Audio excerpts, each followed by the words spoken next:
This is a video on all the different ways a tenant can pay rent.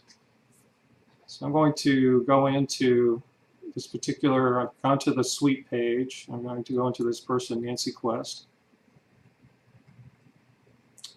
Now, one of the first things you might want to consider is if you have their bank information, in this case, I'm going to set up just a test account here,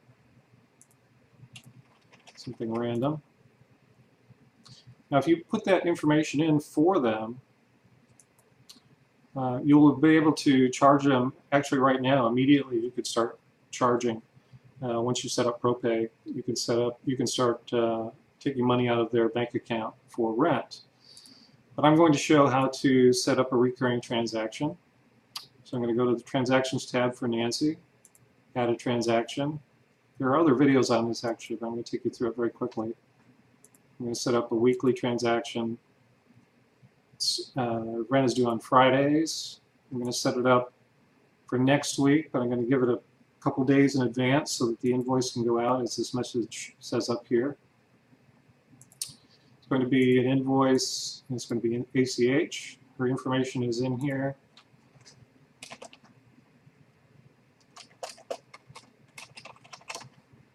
This is recurring rent. And she pays $180 a week. So I'm going to go ahead and save that. Now, you can always look at recurring transactions. They're on the same tab here, but you have to reveal them by clicking on this right here.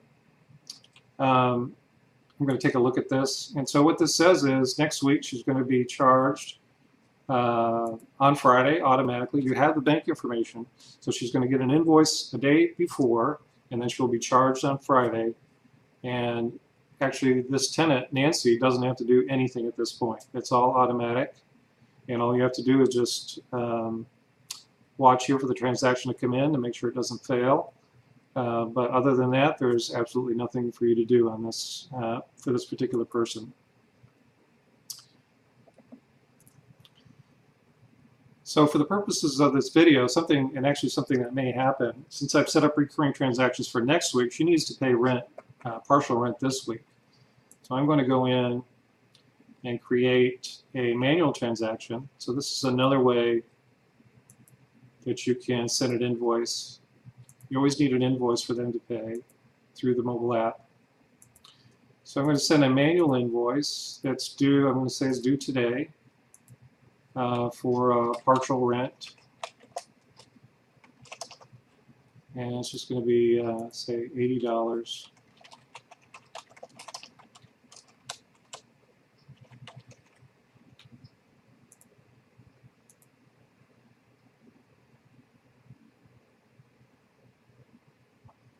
Okay, so she has a partial transaction here for $80. Now she can bring in a check to you. So if she does, that would be a payment transaction. Payment, she brought in a check. Payment amount, $180. So that's how you would set that up, and that would satisfy this requirement. Or she could bring in cash is another opportunity. So she brought in a payment, and then it would be cash.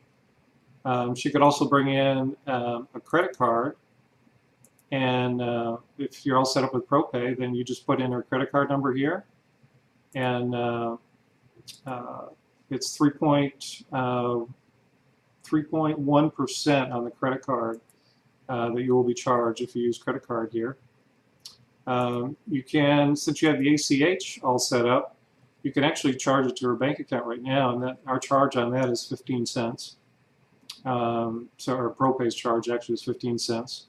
Would cost you to be able to process this through ACH. So that's another option and how you could do this. So those are multiple ways that you can handle payment and enter it in here to the system by processing ACH, credit card, entering a cash payment, entering a check.